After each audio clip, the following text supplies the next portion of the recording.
সুপ্রিয় বন্ধুগণ, আপনাদের সবাইকে সালাম। আজকে আমরা অত্যন্ত আনন্দিত যে আমরা আমাদের মাঝে পেয়েছি বাংলাদেশের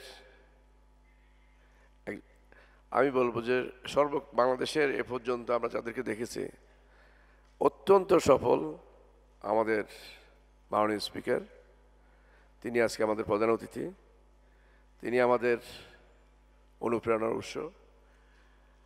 পাশাপাশি আমাদের সকলের প্রিয় মুখ আমাদের ছোট ভাই বলা যাবে না, এখন মন্ত্রী, মাননীয় প্রতিমন্ত্রী আমাদের আইসিটি মন্ত্রণালয়ের, তিনিও আমাদের মাঝে আছেন। জব্বার ভাই আমাদের মুরব্বী বয়সে না, কাজে মুরব্বী। ঠিক তেমনিভাবে আপনারা সবাই আমার সামনে আছেন। আমি আপনাদের সবাইকে আবারও অভিনন্দন জানাই, আমি শুভেচ্ছা জানাই। প্রতি বছর একবার করে অন্তত আপনাদের সাথে আমার দেখা হয় এবং এসে কমপক্ষে 2-3 কাপ কফি আমি শেষ করে যাই। তো আপনারা আসলে কফি খাওয়ান, এটা ভালো দিক। এই জন্য কফির আশায় প্রত্যেকবার আসবো, যতবার দাওয়াত দেবেন ততবার আমাকে পাবেন, এটা আমি নিঃসন্দেহে বলতে পারি। আমি কিছু কথা আপনাদের এখন বলবো, এগুলো আপনাদেরকে মেহরবানি করে আপনাদের মনে রাখতে হবে। মনে রাখবেন, আমি স্বীকার করি এবং আমি বুঝি আপনারা আপনাদের অবস্থান বুঝেন এবং আমাদের অবস্থান আমরা জানি। আমরা কিন্তু এই আইসিটি সেক্টরকে নিয়ে অনেক বড় করে স্বপ্ন দেখি। আমাদের স্বপ্নের জায়গাগুলা, যতগুলো জায়গা আছে আমাদের, তার মাঝে সবচেয়ে বড় স্বপ্নের জায়গা এই মুহূর্তে আমাদের প্ল্যানিং মিনিস্ট্রি বলেন, সরকার বলেন, মাননীয় প্রধানমন্ত্রী বলেন, মাননীয় স্পিকার বলেন, আমাদের সকলের সবচাইতে বড় স্বপ্নের জায়গাটি হচ্ছেন আপনারা। এখন এই স্বপ্নের জায়গাটিতে আমাদের যদি কোনো বাস্তবায়ন করতে হয়, আমাদের সামনে আসবে প্রথম একটা target. We must have an ambition. If you know specifically what is our ambition, then আমরা সেই অ্যাম্বিশনটি অর্জন করার জন্য আমাদের কর্মপরিকল্পনা আমাদের ঠিক করতে হবে। কর্মপরিকল্পনা আমাদের মাঝে মধ্যে অনেক চ্যালেঞ্জেস আসবে, সেগুলো আমাদের মোকাবেলা করতে হবে। সেগুলো আমাদের মোকাবেলা করার জন্য আমাদের অ্যাপ্রোচটা ফ্লেক্সিবল রাখতে হবে, কিন্তু অ্যাম্বিশনটা আমাদের ফিক্সড থাকতে হবে। We must have our ambition fixed.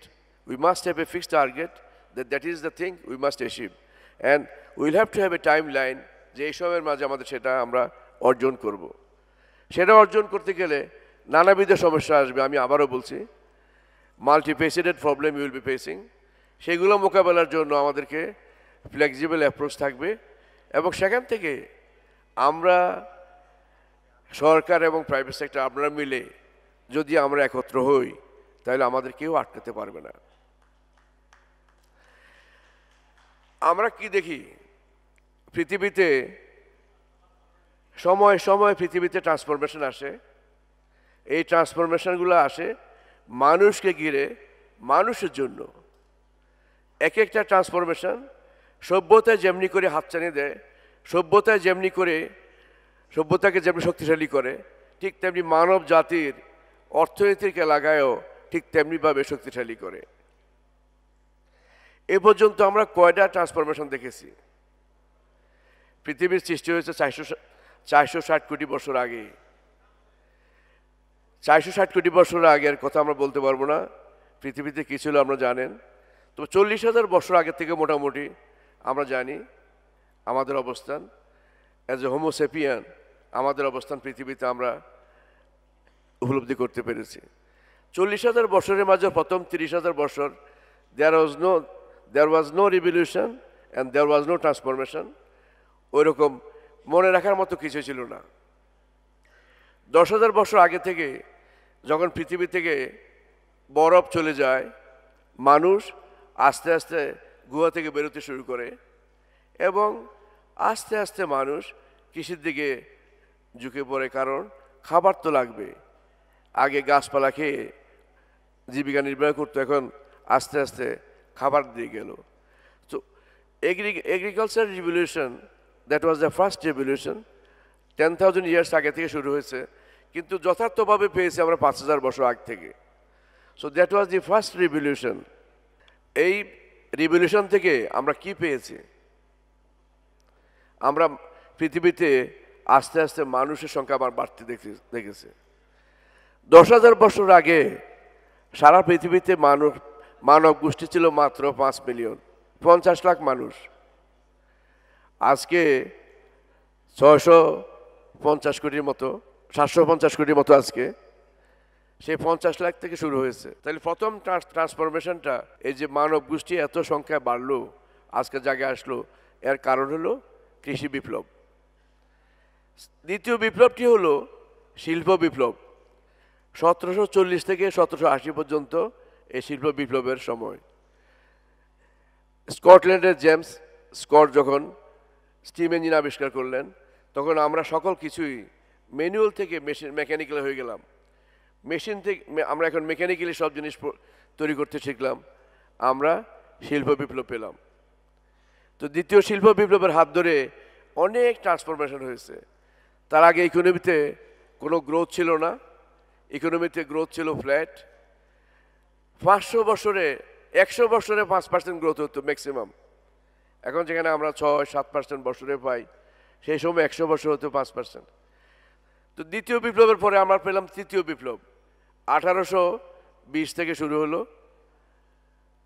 1820 থেকে শুরু করে 1860, 1880 এবং 1920-30 পর্যন্ত আমরা দেখলাম। সেখানে আমরা পেলাম কম্পিউটার বিপ্লব। আস্তে আস্তে ইলেকট্রিসিটি পেলাম এবং কম্পিউটারও পেলাম। ইলেকট্রিসিটি পাওয়ার সাথে সাথে আমরা কম্পিউটারও পেয়েছি।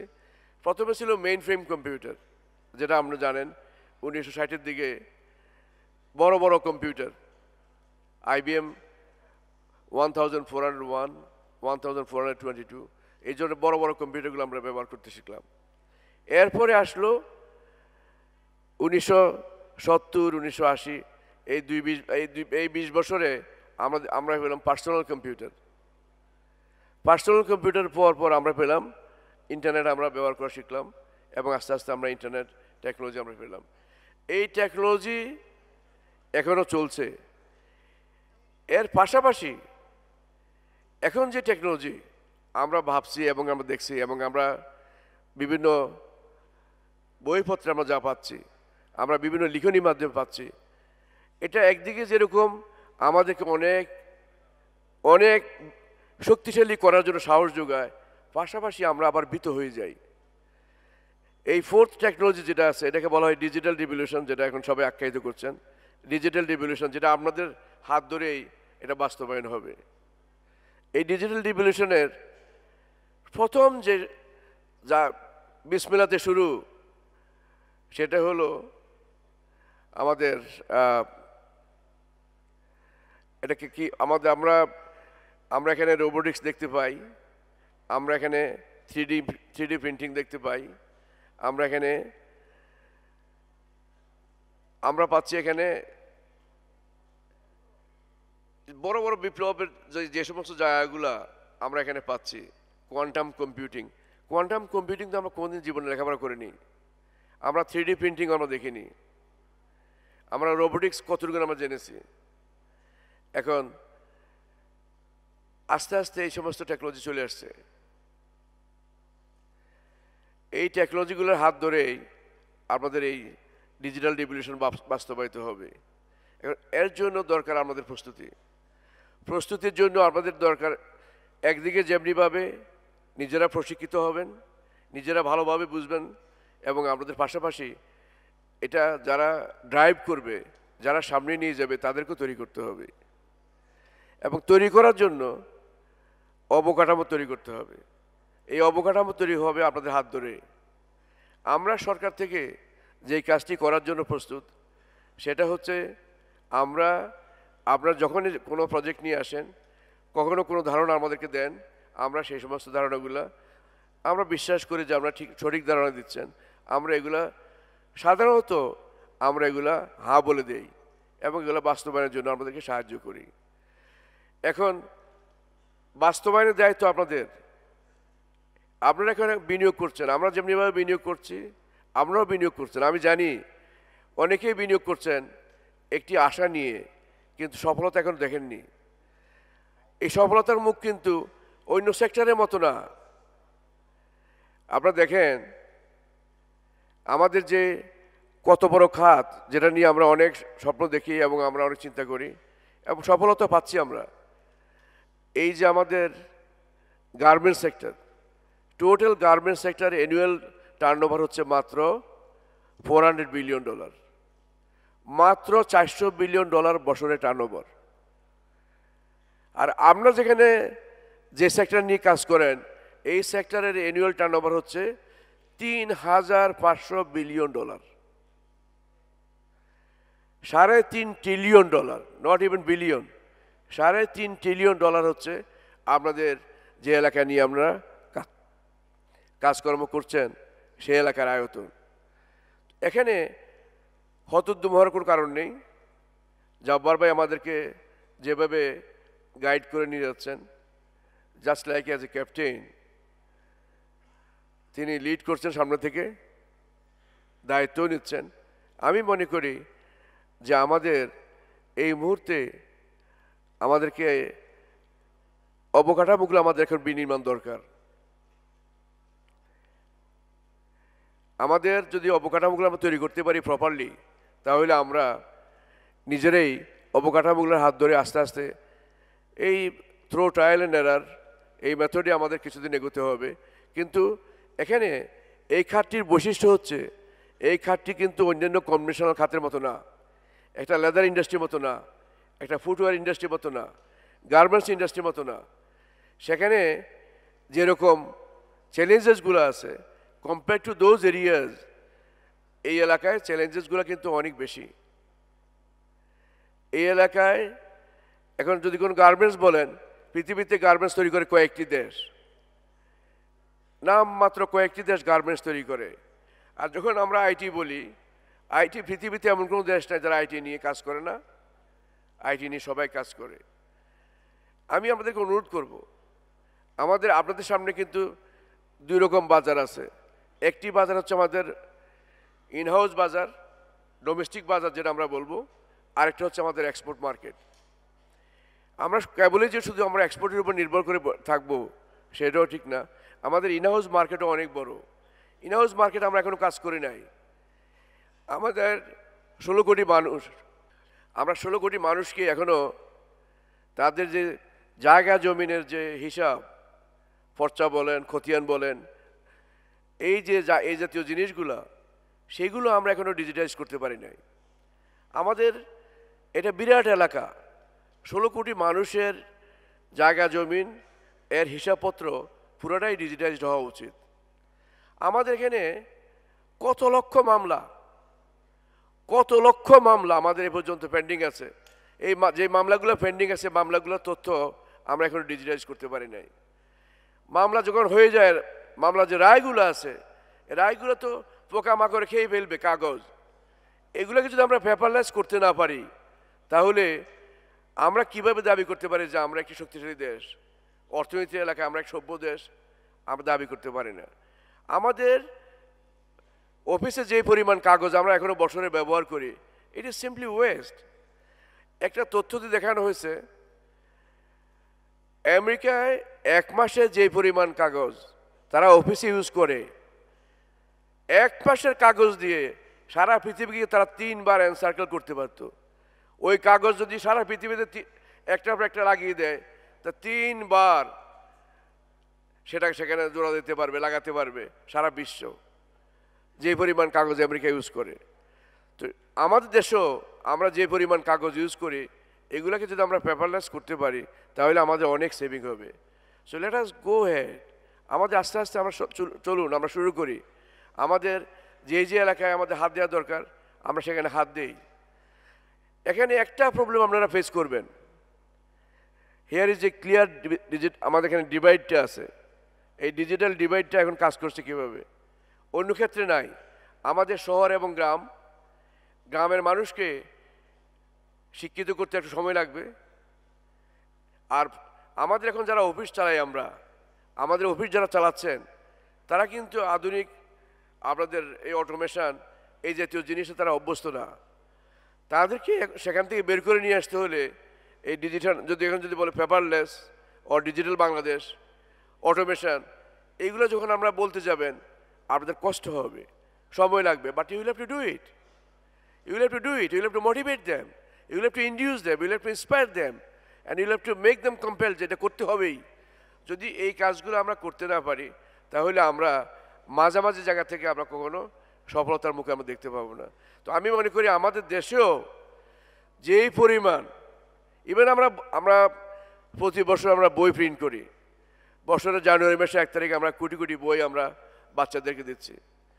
আমাদের বাচ্চাদেরকে কোটি কোটি বই, যদি এই বই যদি আমরা বই না দিয়ে যদি আমরা পেপারলেস আমরা বই দিতে পারি তাহলে আমাদের কত বড় সেভিং হবে দেশের জন্য, আপনি চিন্তা করেন। এটা সময়ের ব্যাপার। আজকে আমাদের 92 থেকে 93% ছেলে মেয়ে স্কুলে যায়, লেখাপড়া করে। এদেরকে আপনারা পেপারলেস টেকনোলজি সম্বন্ধে বললে তারা বেশি সময় লাগবে না বুঝতে। আমি বিশ্বাস করি আমাদের প্রত্যেকের বাড়িতে নাতিপুতি আছে। আমাদের নাতিরা যাদের বয়স 1.5 বছর, তারাই মাউসটা নিজে নাড়াচাড়া করতে পারে, নিজের জায়গায় নিজে যায় এবং খেলাটাকে আপনার ফোন থেকে খেলাটা বের করতে পারে। তারা আমাদের সাথে অনেক বেশি তাদের আইকিউ। তো আমি মনে করি যেগুলো আমাদের কাজে লাগাতে হবে। আমি এই অনুরোধটা শুধু আপনার কাছে করে যাব যে আপনাদের সবাইকে প্রতিযোগিতা থাকবে, ঠিকই আছে, কিন্তু প্রতিযোগিতা থাকবে আমাদের দেশের স্বার্থের জন্য। আমরা দেশের প্রতি আমাদের যে মমত্ববোধ, যে বিশ্বাস, সেটাকে ঠিক রাখতে হবে। আমরা অনেক জায়গায় দেখেছি আমরা প্রতিযোগিতা করি বিভিন্ন সেক্টরে, আমি নাম বলবো না, ওই প্রতিযোগিতাগুলা কাউন্টার প্রোডাক্টিভ হয় দেশের জন্য। আমার নিজের কিছু শিল্প কারখানা ছিল, আমি 1-2টাতে প্রতিনিয়ত ওই ধরনের কম্পিটিশনের জন্য আমি আমার ফ্যাক্টরি বন্ধ করতে হয়েছে। যেটা কস্ট অফ প্রোডাকশন $10, আপনি এখন $8 আপনার অর্ডার নেবেন, তাহলে ইন দ্যাট কেস এটা তো ভাইয়েবল হতে পারে না। এটা পারপাসলি নেওয়া হতো, হয়তো না বুঝে নেওয়া হতো, অথবা ব্যাংক থেকে লোন নিবে, দেওয়া লাগবে না লোন, সেই জন্য হয়তো সেই বিশ্বাসে করা হতো। তো আমার অনুরোধটি থাকবে আপনাদের কাছে, you will compete each other. Competition is a part of the game. You will have to compete, but কম্পিটিশনটা হতে হবে, আমি আবারও বলবো, এই ট্রেডটির স্বার্থের পরিপন্থী কোনো কম্পিটিশন হতে পারবে না। আমি আগে এই কথাগুলো বলে গেলাম, যেগুলো আপনারা আস্তে আস্তে নিজেরা দেখতে পাচ্ছেন এখন। আমি বলে গেলাম, এটা আমাদের কাইন্ডলি মাইন্ডে রাখতে হবে। তো আমি অনুরোধ করে যাব যে আমাদের লোকাল মার্কেট অনেক বড়। এই ডোমেস্টিক মার্কেটে আমাদের বিভিন্ন কম্পোনেন্টগুলো আমরা দেখেন, identify those components, you come forward with your ideas, সেখানে কাজ করেন। সেখানে কাজ করার জন্য আমরা আপনাদেরকে সমস্ত সুযোগ সুবিধা দেব। Government is waiting for your support and government is very much keen to extend all our support to you. এর মাঝে কোনো রকম সন্দেহ নেই, কারণ মাননীয় প্রধানমন্ত্রী তিনি এই বিষয়টির উপরে অনেক লেখাপড়া করেন, তিনি জানেন এটার গভীরতা কতটুকুন। আর আমাদের মাননীয় প্রধানমন্ত্রীর যিনি উপদেষ্টা, তিনি এই বিষয়ে একজন বিশেষজ্ঞ, তিনিও আমাদেরকে স্বপ্ন দেখাচ্ছেন যে আমরা কোথায় যেতে পারি, কোথায় পৌঁছাতে পারি। তো আমি মনে করি যে আমাদের সক্ষমতার জায়গা অনেক আছে, আমরা আপনাদের হাত ধরেই সেই সক্ষমতার জায়গায় যেতে চাই।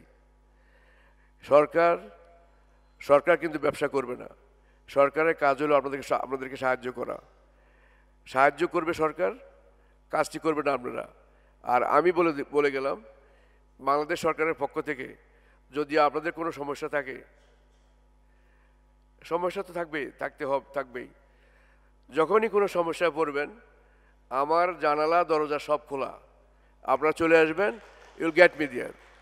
আমি নিজকে ধন্য মনে করব, আপনাদের চলার পথে সঙ্গী সব সময় থাকতে চাই, আর থাকতে পারলেই আমি নিজকে আরও বেশি ধন্য মনে করব। আমি আপনাদের সকল প্রকার সফলতা কামনা করি। আপনাদের সবাইকে অনেক অনেক ধন্যবাদ। Thank you very much.